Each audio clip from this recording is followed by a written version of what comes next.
আসসালামু আলাইকুম। খুলে গেল মালয়েশিয়ার সকল সেক্টরের কলিং ভিসা। এমন একটা কমেন্ট এক ভাই করেছে বা ভাই বলছে বলে, ভাই এই ধরনের কথা শুনবার লাগছি বা দালালে বলবার লাগছে, পাসপোর্ট জমা দাও, সকল সেক্টরের ভিসা চালু হয়ে গেছে, আমরা মালয়েশিয়া পাঠাইতে পারবো। আর এই কথাটা কতটুকু সত্য? তবে ভাই অনুরোধ করব, যে সকল কর্মী বাইরে মালয়েশিয়া আসার জন্য অপেক্ষা করবার লাগছেন, আপনাদেরকে অনুরোধ করবো আপনারা অপেক্ষা করেন।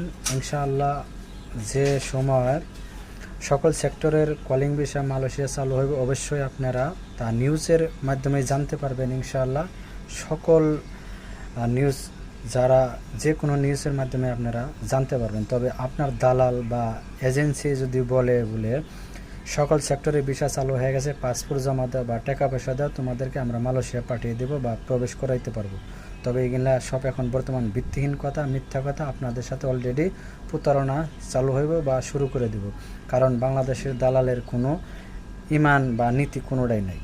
ঠিক আছে, কারণ আমরা মুসলমান, ঠিক আছে, কিন্তু মিথ্যা কথা ছাড়া কোনো কথাই বলি না। তবে সবাই না, তবে বাংলাদেশের যে দালাল এজেন্টগুলো আছে তারা সবাই মিথ্যা কথা ছাড়া খাবার খায় না।